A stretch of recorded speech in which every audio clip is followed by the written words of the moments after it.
বাদ দিয়ক, সব একত্ৰিত হওক। আমি মানুহ, আমি যদি চৰকাৰ গঢ়িব পাৰো, ভাঙিবও পাৰো। এইটো কোনে কৈছে? মই কোৱা নাই। নমস্কাৰ ৰাইজ, এইটো মই মানে জুবিন দাই কৈছো।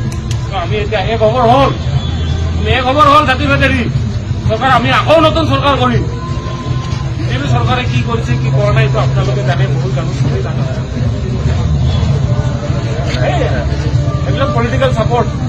পুলিচে এইটোৱে ক'ব, সঁচা কথা ক'লে পুলিচে এইটোৱে ক'ব। বেছিকে মই যদি কওঁ, মোক ঘুৰুলা প্ৰহাৰ কৰি এতিয়া জেলত লৈ যাম, বন্দুকেদি কোবাব আৰু যদি বেছিকে কওঁ। জুবিন দা এনেকুৱা মানুহ আছিল।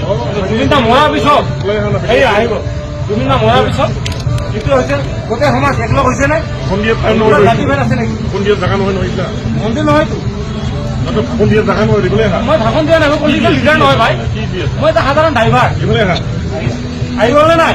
এতিয়া ৰাইজ বোলে আপোনাক মই ৰেচপেক্ট কৰো, আহি আপোনাক জুবিন দাই একবাৰ ভালকে খাব দিব দিয়ক, আৰু কিজানি আহিব নাপাবও পাৰো। কালি কিজানি এইটো চবেইতো ভিডিঅ' কৰিছে, ছচিয়েল মিডিয়াত কালি আপলোড হ'ব, মানুহে কিজানি জেলত ঘূৰাব, কি হয় মই কিজানি আণ্ডাৰগ্ৰাউণ্ড হিচাপে মৰিবও পাৰো। যেনেকৈ আলফাৰ দিনত হৈছিল, নজনোৱাকে কোনোবা মানুহ মাৰি পেলাইছে।